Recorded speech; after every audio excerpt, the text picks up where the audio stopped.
Hello, I am Zhu Jiapeng. Today I would like to make a brief introduction to being a game designer. When I was in university learning to program, I didn't know what I enjoy at the moment. I was confused about what I would be in the future. However, things happened after I entered a school club and got to know a senior in the same major.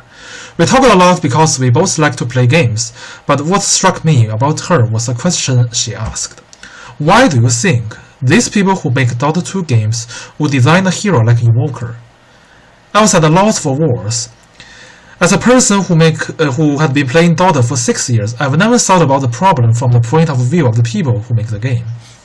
But after that, whenever I play the game, instead of playing the game for fun, I started to think about why these games are interesting. Why can't I make the same popular game?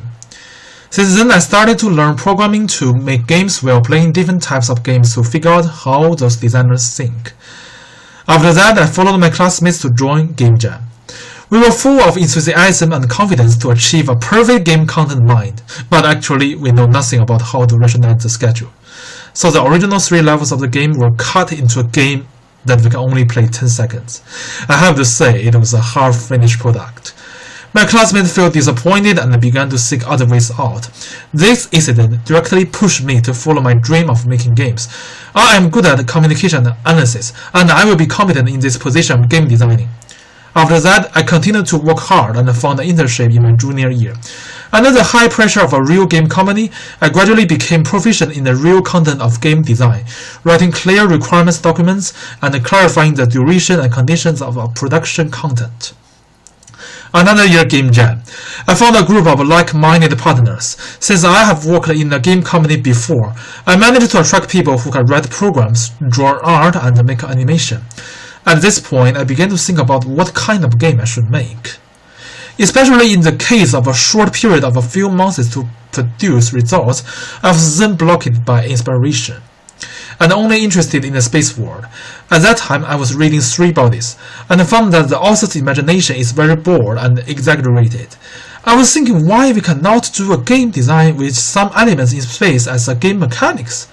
Suddenly, I thought of the Angry Birds space version I played before. Yes, a unique gravitational mechanism to make a puzzle game. After the idea was clear, I started to coordinate and plan the task of the program and art, and thanks to my workplace experience, a lot of the required content was solved in a short time. We finally managed to make a game with a very high degree of completion with very unique mechanic. So, if you ask me why I want to be a game producer and not just a game designer, my reason is that on one hand, I have the inspired ideas of game designer and the ability to implement iterations quickly.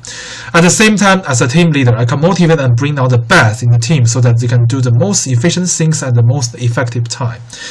My biggest wish as a producer is that one day when my eyes are wide enough and I'm quite familiar with many kinds of games, I will be able to keep brainstorming to make the most different games so that players can feel bright and happy when they play my games. On the other hand, I will be able to make friends with people and trust and strive together to make the best game in my mind. So thanks for watching.